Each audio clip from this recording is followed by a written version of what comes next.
अमेरिकी राष्ट्रपति Donald Trump आज पुतिन से बातचीत करेंगे। दरअसल यूक्रेन युद्ध विराम पर यह बातचीत होगी। राष्ट्रपति ट्रंप यूक्रेन के राष्ट्रपति जेलेंस्की से भी बात करेंगे। ट्रंप नाटो के सदस्यों से भी बात करने की योजना बना रहे हैं। तो बड़ी खबर आपको बता दें, रूस यूक्रेन युद्ध को लेकर के राष्ट्रपति डोनाल्ड ट्रंप आज बातचीत करेंगे। दोनों देशों के बीच में यूक्रेन युद्ध को लेकर के ये बात होगी। दरअसल इस दौरान लगातार ट्रंप नाटो के सदस्यों से भी बातचीत करने की योजना बना रहे हैं। राष्ट्रपति ट्रंप यूक्रेन के राष्ट्रपति जेलेंस्की से भी बात करेंगे। इसके अलावा यूक्रेन युद्ध विराम पर यह बातचीत होगी। अमेरिकी राष्ट्रपति डोनाल्ड ट्रंप आज पुतिन से बात करेंगे।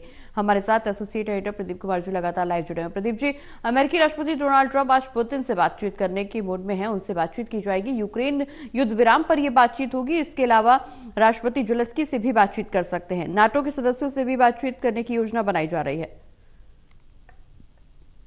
देखिए, रूस यूक्रेन वार और जिस तरीके से ये लगातार अभी तक स्थगित नहीं हुई है, युद्ध विराम नहीं हुआ है, ऐसे में वैश्विक नेताओं की चिंता बढ़ी हुई है। राष्ट्रपति ट्रंप की आज जो फोन पर वार्ता होने वाली है व्लादिमीर पुतिन के साथ, जो रूस के राष्ट्रपति हैं, उन पर वो दबाव डालेंगे कि युद्ध विराम की घोषणा जल्द से जल्द हो, क्योंकि तुर्की में जो बातचीत के लिए पहुंचे थे राष्ट्रपति जेलेंस्की, यूक्रेन के राष्ट्रपति, वहां पर उनकी पुतिन से मुलाकात नहीं हो पाई। ऐन वक्त पर राष्ट्रपति पुतिन ने अपना प्लान बदल दिया था और कुछ शर्तें रखी गई थी जेलेंस्की के सामने। तो कहीं ना कहीं अब इसको वार्ता के नए दौर में अब राष्ट्रपति ट्रंप को दखल देना पड़ रहा है। यही वजह है कि वो वार्ता कर रहे हैं। कुछ देर बाद ही ये बताया जा रहा है कि भारतीय समय अनुसार कुछ देर बाद ये वार्ता शुरू हो जाएगी और इस टेलीफोन वार्ता के बाद उनकी यानी ट्रंप की जो बातचीत होनी है जेलेंस्की के साथ, वो वार्ता की जानकारी साझा करेंगे। जो प्रस्ताव आता है उसको साझा किया जाएगा। युद्ध विराम पर सहमति बनाने की कोशिश की जाएगी और इसी के साथ नाटो के सदस्य देशों के साथ भी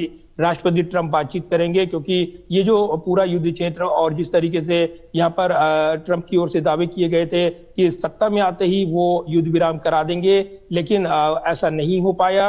और जिस तरीके से परिस्थितियां बनी हुई हैं, तो कहीं ना कहीं युद्ध विराम हो और एक सहमति बने, इसके प्रयास नए सिरे से किए जा रहे हैं। और इससे पहले जब ट्रंप ने ये बात कही थी कि वो मुलाकात टेलीफोन के जरिए करने वाले हैं पुतिन के साथ, तब उन्होंने जानकारी दी थी कि मकसद ये है कि यहाँ पर युद्ध विराम फौरी तौर पर हो, एक सहमति बने और दोनों पक्ष यहाँ पर उन मुद्दों पर सहमति बनाए जो दोनों के बीच टकराव की वजह है। और इसीलिए ट्रंप को दखल देना पड़ रहा है। इससे पहले हमने देखा है कि अलग अलग यूरोपीय नेताओं के साथ जिस तरीके से तनाव बनकर उभरा था अमेरिका का, वो भी यहाँ पर एक महत्वपूर्ण पहलू रहा था, क्योंकि यूरोपीय देश लगातार यूक्रेन का पक्ष लेते नजर आए हैं। और कहीं ना कहीं अमेरिका को एक खुली चेतावनी यूरोपीय देशों की ओर से देखने को मिली थी जब फ्रांस के राष्ट्रपति एमिनुएल मैक्रोन गए थे ट्रंप से मुलाकात करने और उनके सामने उन्होंने दो टूक ये बातें कही थी। तो कहीं ना कहीं अब इस रुख को भांपते हुए कूटनीतिक तौर पर अमेरिकी राष्ट्रपति ट्रंप को एक बार फिर दखल देना पड़ रहा है। ये कहा जा रहा है क्योंकि ये उनके लिए प्रतिष्ठा का सवाल है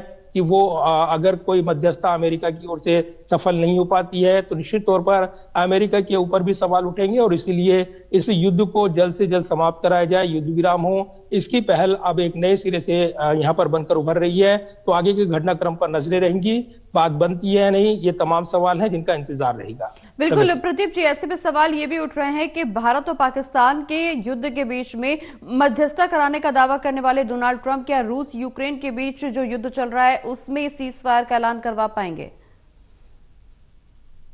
देखिए, महत्वपूर्ण सवाल है आपका। निश्चित तौर पर ट्रंप जिस तरीके से यहाँ पर भारत और पाकिस्तान के बीच ये कहते नजर आए कि मध्यस्थता उन्होंने कराई, क्रेडिट उनको नहीं मिला, लेकिन भारत का पहले ही रुख साफ रहा है कि भारत और पाकिस्तान के द्विपक्षीय जो भी मुद्दे होंगे वो खुद इस पर बातचीत करेंगे और आतंकवाद पर बातचीत होगी, पीओके पर बातचीत होगी। तो ये जरूर है कि एक तत्कालिक जो यहाँ पर सैन्य टकराव हुआ उस पर वैश्विक नेताओं की चिंताएं थी और ट्रंप की ओर से क्रेडिट लेने की होड़ भी देखने को मिली। तो कहीं ना कहीं उनकी ओर से ट्वीट भी आया, भारत सरकार की ओर से ऐलान किया गया बाद में, लेकिन जिस तरीके से भारत सरकार की ओर से रुख साफ किया गया उसके बाद बैकफुट पर आए हैं राष्ट्रपति ट्रंप। दोनों मसले अलग हैं, यानी रूस और यूक्रेन की वार का पश्चिमी देशों से जुड़ा मसला है और कहीं ना कहीं उनका दबाव है राष्ट्रपति ट्रंप पर और इसीलिए नए सिरे से उनको बातचीत करनी पड़ रही है। और ये जो है ये भी दिखाता है कि ट्रंप इस पहल में अभी तक कामयाब नहीं हो पाए हैं। कहीं ना कहीं दोनों पक्षों के बीच एक सहमति वो नहीं बना पाए हैं। पहले उन्होंने